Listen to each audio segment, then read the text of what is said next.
Maybe one day I'll fly. Information, match a rhythm, share the view. But I won't trade my elevation for the fear of losing you.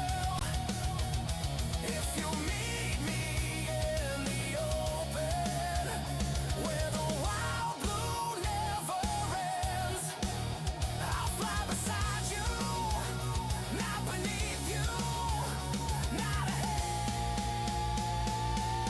not just a bend.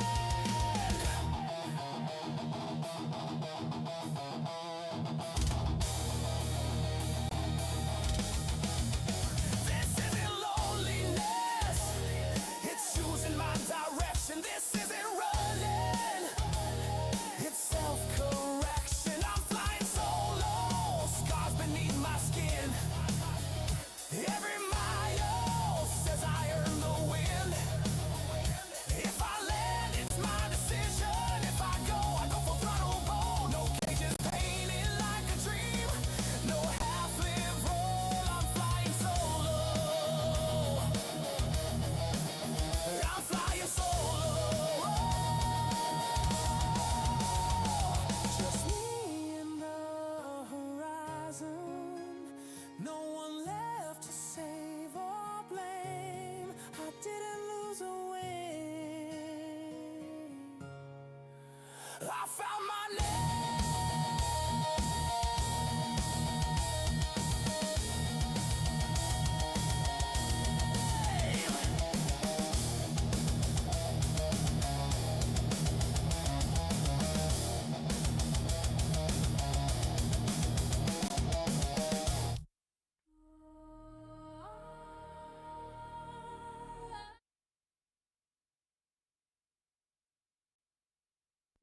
Well, that says everything it needs to, really.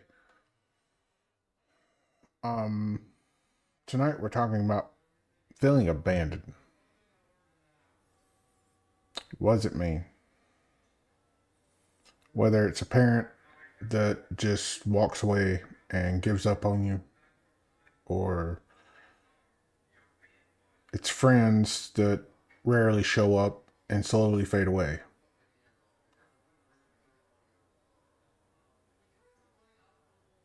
It begins to form questions in your head.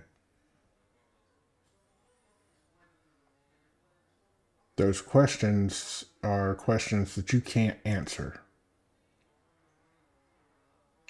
I had a script for tonight. I have put it together and apparently it's not wanting to load, so we're just going to go off cuff.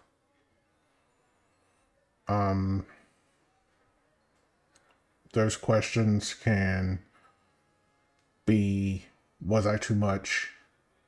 Was I not enough?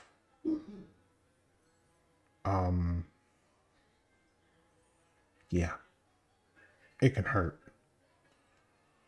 Abandonment hurts more than anything else, in my personal opinion. And part of me being the podcaster is some of these topics I've went through. Some of these topics I've experienced. And in order for me to talk on them, I've had to experience them in some way, shape, or form.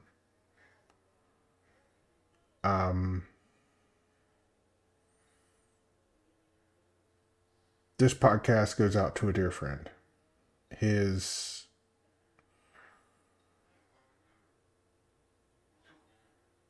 currently going through abandonment because the friend group that I was formerly a part of has abandoned him. And basically, I'm the only person that's left. He feels lost because those friends were supposed to be,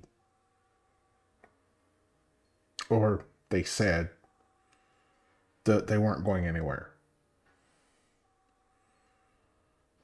It's hard to deal with it. It's harder to deal with abandonment than being alone or being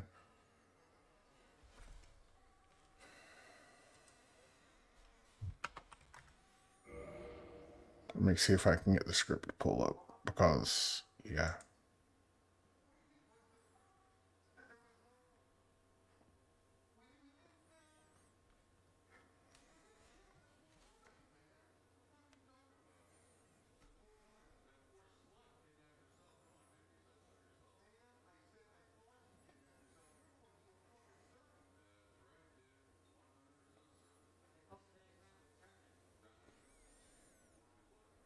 it's it's very hard to go through abandonment. It makes you ask questions at the end of the day. It makes you feel like you're alone at the end of the day. And being alone is not something that anyone wants to go through. Being alone is not something that anyone wants to experience.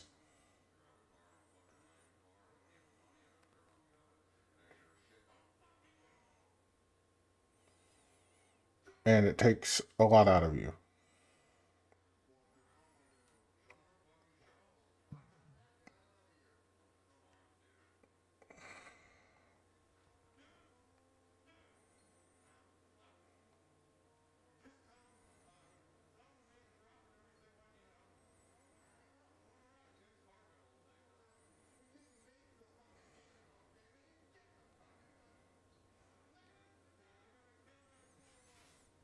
But it's something that we all go through. Whether it's with a friend group or a parent that isn't there, or they left because of something that you couldn't control.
Abandonment isn't always traumatic.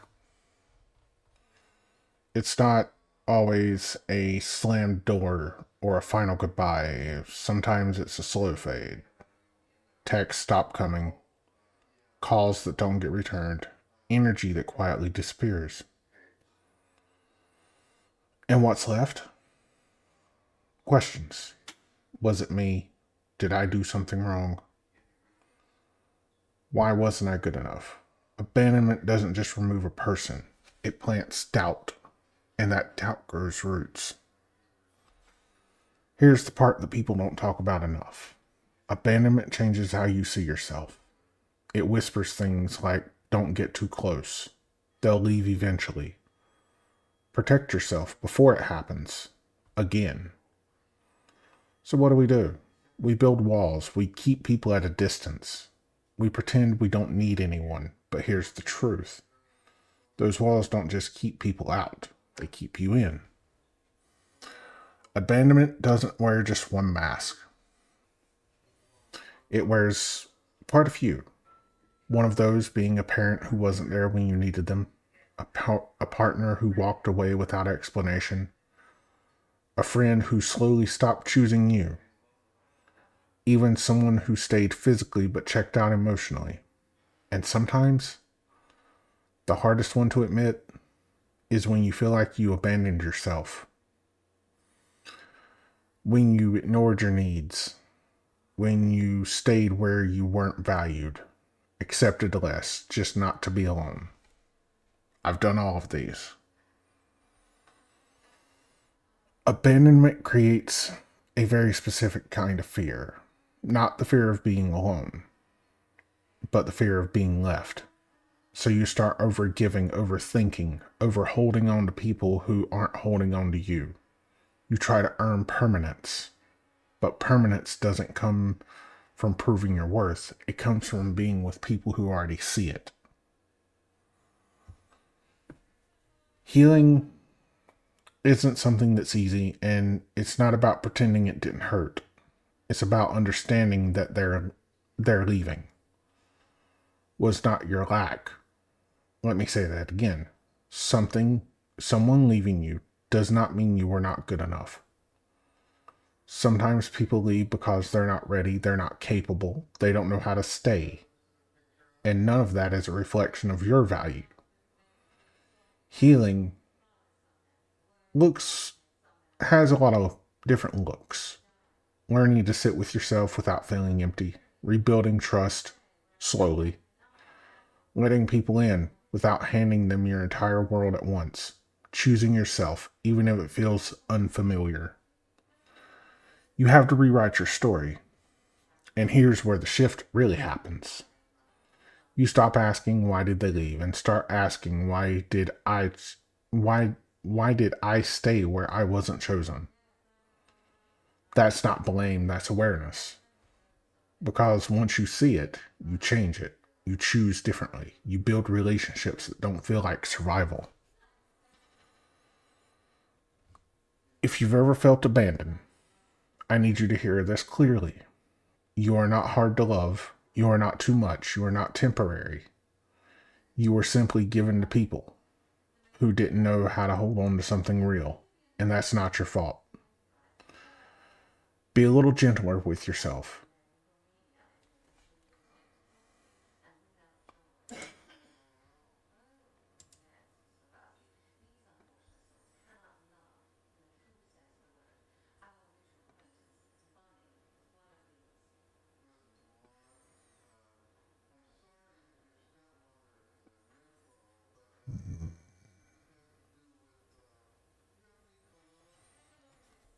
So, abandonment also plants the quiet thought of don't get too comfortable. They'll leave too. It goes into when someone abandons you, your brain doesn't feel pain. It goes into survival mode. This ties deeply to something called attachment theory.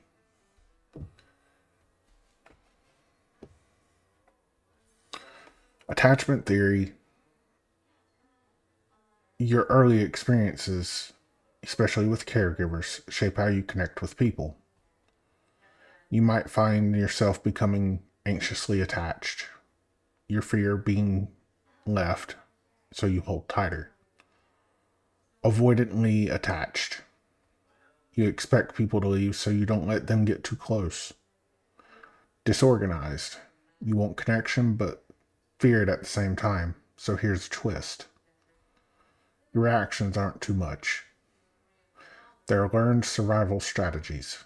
Your brain is trying to protect you from feeling that same wound again. Abandonment doesn't just stay in the past, it echoes. It shows up in ways that don't look like pain, but feel like it. Overthinking text, assuming distance means rejection. I hate to say it, but most of the time, distance does mean rejection. Don't let it fool you. Feeling unsafe when things are going well. Testing people just to see if they'll stay. There is no test. Once they distance themselves, it's done. Or leaving first so you're not the one that's left behind. Sometimes it turns into self-abandonment. You stop choosing yourself because somewhere along the way, you learn that you weren't worth staying for.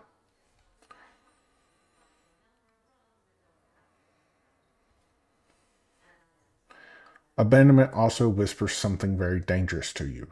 If they left, it must be because of you. But let's tear that apart for a second. People leave for reasons that have nothing to do with your worth. They're emotionally unavailable. They're running from themselves. They don't know how to stay. They're chasing something else, or they simply lack capacity to love you the way that you needed. Someone leaving is not proof that you weren't enough. It's often proof they couldn't meet you where you stood.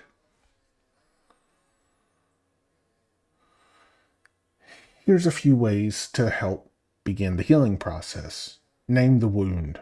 Say it out loud, even if your voice shakes. I was abandoned. Because minimizing it keeps it alive. Separate your worth from their leaving. You're not a failed investment. You're not disposable. You're not too much. Rebuild trust slowly. Not blind trust, not instant trust, but intentional trust. With people who show consistency, communicate early, and stay when things aren't easy.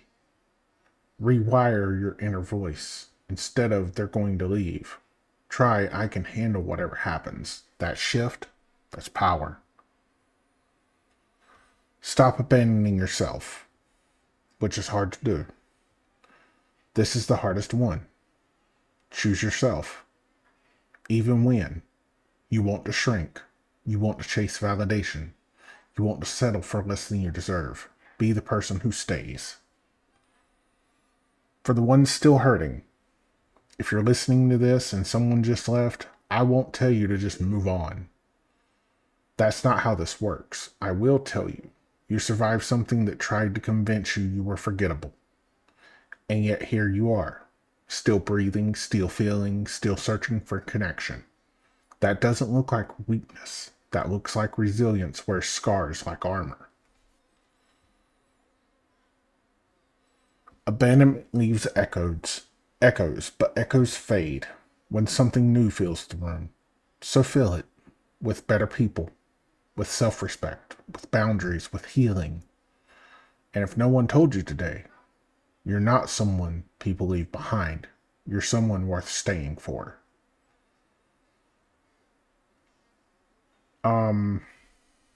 Let me scroll back up in my notes.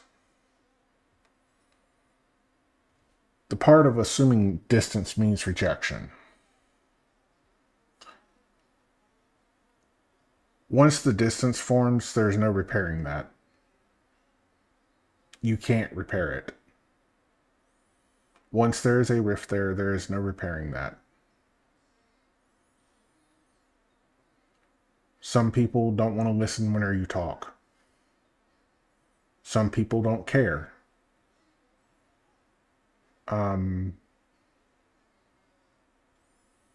As far as testing people to see if they'll stay, don't bother. Be the first to leave. Be the one who says, I'm done being abandoned, and walk away.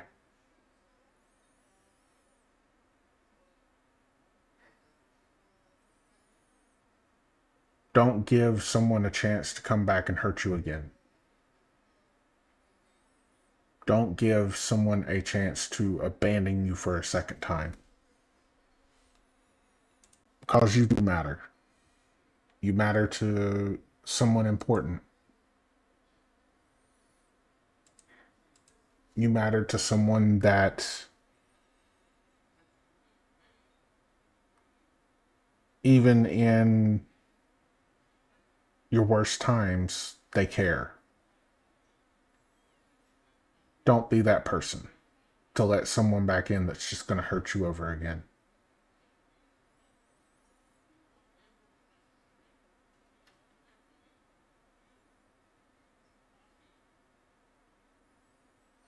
Be that person to not let someone back in.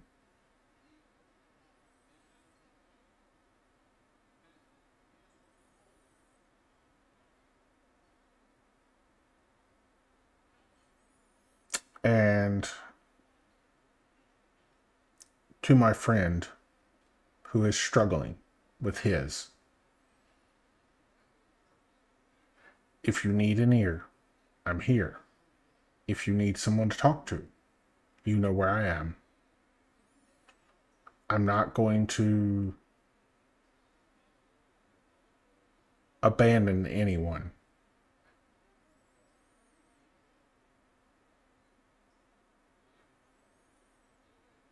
And I don't want to abandon my dreams, which would be abandoning myself. I want to continue to do this as what it is right now. I want this podcast to continue. This is your season 3 finale episode. And I want to thank each and every one of you for coming and each and every one of you for listening. And I'm going to say this with all sincerity. I'm going to wish you a good morning, a good afternoon, and a good night, wherever you are in the world. And until next time, I've been the Warden. And I'll see you around, folks. Good night.